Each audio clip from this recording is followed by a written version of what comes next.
irmãos e irmãs de caminhada, que a paz do Cristo seja conosco hoje e sempre, e dando continuidade ao projeto Sementes de Luz do Centro Espírita Paz, Amor e Caridade, CEPAC de Lusiânia, o tema que me foi proposto é a beneficência e tem como base os itens 4 e itens 11 a 14 do capítulo 13 de O Evangelho segundo o Espiritismo, obra do codificador Allan Kardec.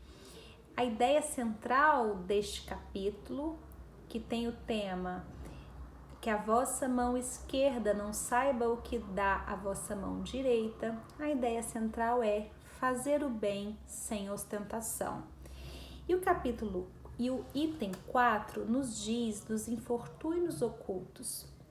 Vejamos, quando ocorre uma calamidade, um grande desastre natural ou de outra ordem, muitas vezes as pessoas se mobilizam para ajudar, com o recolhimento de alimentos, roupas, para serem distribuídos. Mas e os infortúnios ocultos e discretos? Aquelas situações particulares porque passam inúmeros dos nossos irmãos por penúrias, por enfermidades e são quase que de forma invisível aos olhos da sociedade. São a esses infortúnios discretos e ocultos que a verdadeira generosidade sabe ir, sem esperar que peçam assistência.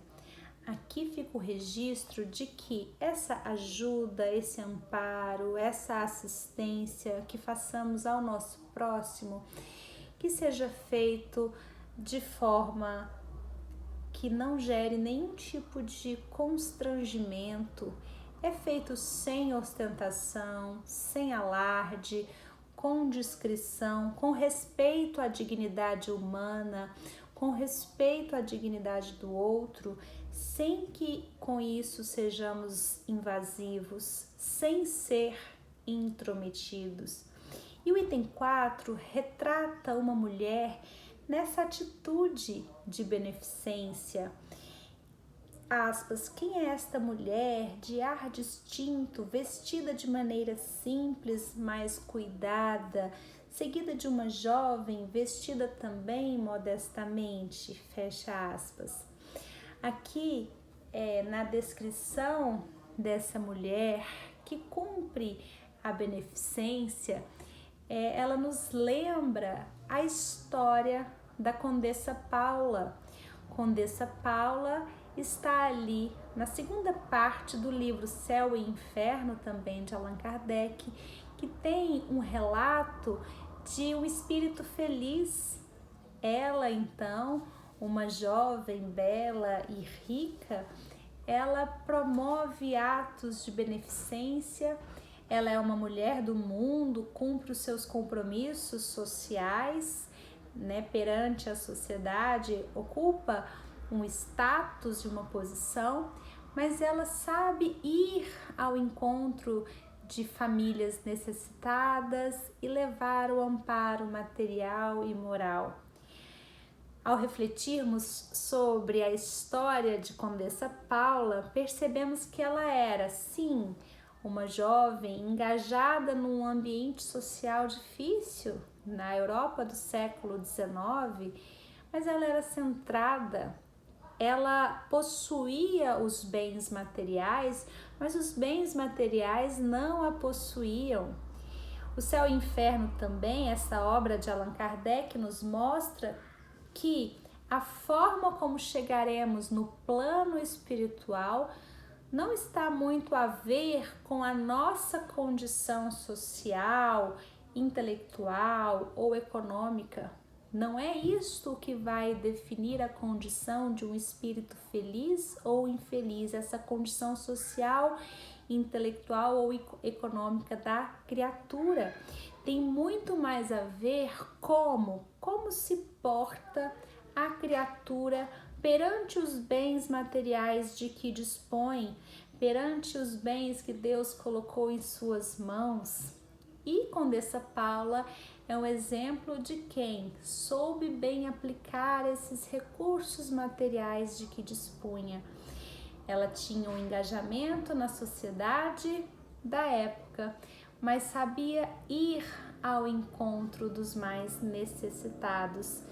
Fica aqui o registro para o aprofundamento no conhecimento da história de Condessa Paula, que tem o registro na segunda parte do livro Céu e Inferno, de Allan Kardec. No item 14, a descrição, as características dadas àquela mulher com ar distinto, discreta e que se faz acompanhar de uma jovem também trajada de forma modesta. Veja, elas se vestem de forma bem cuidada, não é desleixada, mas sem aquele luxo, o uso de ouro e tudo mais, que poderia ser um fator de humilhação ou de segregação social. Elas, a mãe e a filha, ao encontro das famílias que mais necessitam de amparo material e moral. Aqui, essa história nos mostra a importância do exemplo. A mãe é o exemplo para a filha quer dar algo que seja da mãe, algo do material, do alimento, e a mãe faz a reflexão à filha: ora, se você der o que é meu, qual é o seu mérito, né? Então a mãe orienta a filha a costurar roupinhas para aquelas crianças que não dispõem nem do mínimo necessário. A mãe mostra para a filha a importância do cuidado, a importância de dedicar tempo a esse cuidado, a dar ao outro daquilo que é seu, daquilo que é da filha, no caso dela.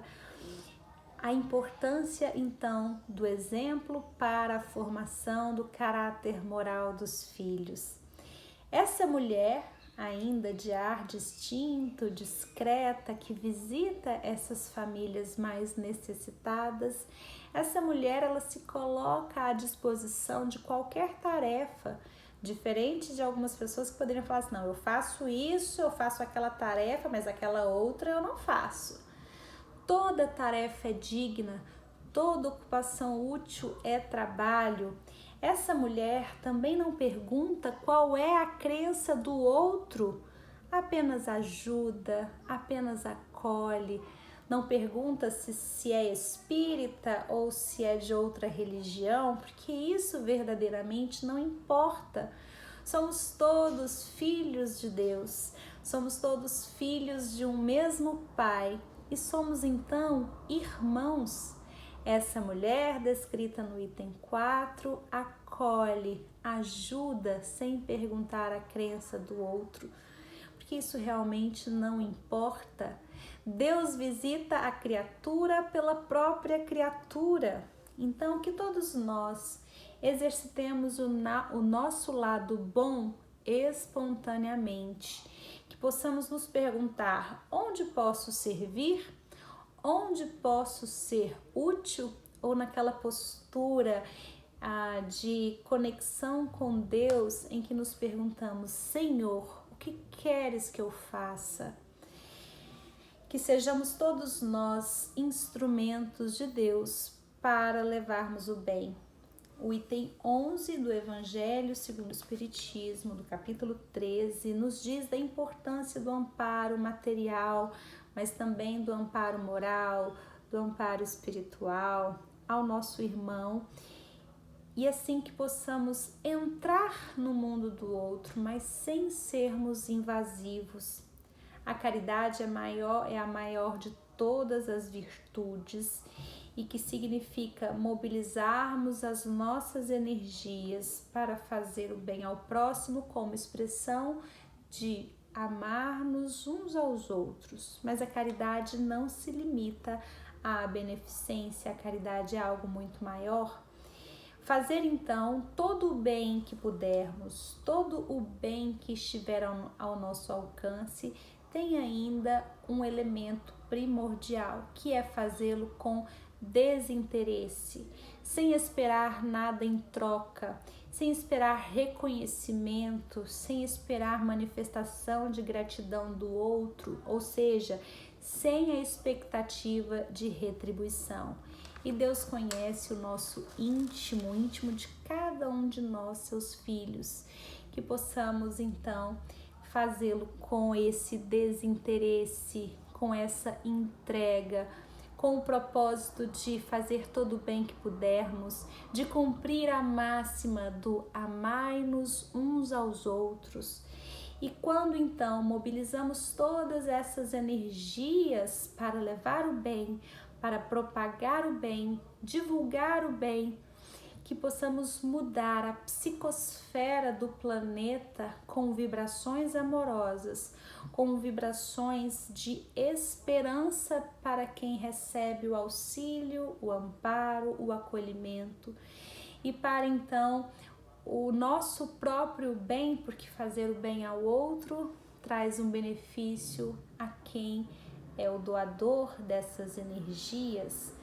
Que possamos então, com isso, termos a nossa consciência tranquila, não iremos ser visitados por sentimentos de indiferença ou do que, se eu soubesse, se eu tivesse feito. Façamos agora todo o bem que pudermos para que tenhamos paz. É o que eu desejo a todos nós. Muita paz, meus irmãos. Que assim seja.